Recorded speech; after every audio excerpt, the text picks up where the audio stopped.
Social মিডিয়াতে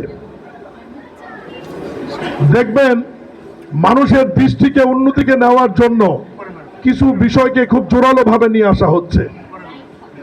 আমরা অনেকেই ভুলে গেছি যে জুন মাস, 23শে জুন স্বৈরাচার ফ্যাসিস্ট আওয়ামী লীগের প্রতিষ্ঠা বার্ষিকী। মানুষের দৃষ্টি, নেতা কর্মীদের দৃষ্টি, প্রশাসনের দৃষ্টি অন্যদিকে নিয়ে গিয়ে এই 23শে জুন আওয়ামী লীগ যাতে মাঠে নামার চেষ্টা না করে এটা খেয়াল রাখতে হবে।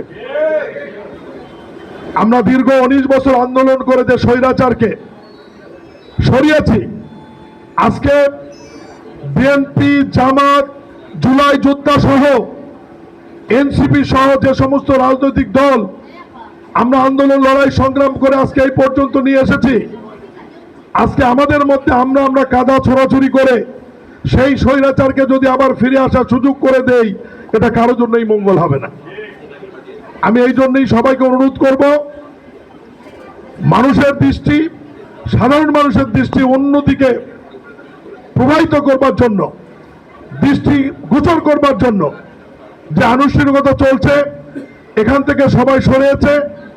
আমরা উন্নয়নের কথা বলি, গণতন্ত্রের কথা বলি, আমাদের দোষ ত্রুটি থাকলে অবশ্যই সমালোচনা হবে, সেই সমালোচনা যেন অবশ্যই আইনসম্মত এবং গ্রহণযোগ্য হয়। বগুড়ার উন্নয়নে আমরা যে সমস্ত কাজ এগিয়ে নিয়েছি, একটা কাজও স্থবির হবে না, এবং আজকেই মন্ত্রী পরিষদের মিটিংয়ে এজেন্ডাতে রয়েছে বগুড়া বিশ্ববিদ্যালয়ের আইন নীতিগতভাবে অনুমোদন হওয়ার জন্য, এবং সেটি হবে ইনশাল্লাহ। আরো যেগুলো আমরা দফায় দফায় বলেছি সব উন্নয়ন হবে, তবে একটু সময় দিতে হবে।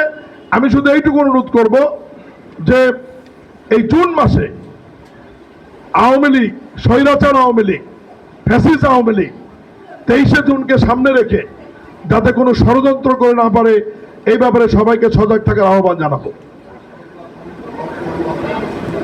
ইতিমধ্যে আপনারা জানেন, গত একদিকের বৈঠকে করতোয়া খননের যে প্রকল্পটি, এই প্রকল্পটি আলহামদুলিল্লাহ অনুমোদন হয়েছে।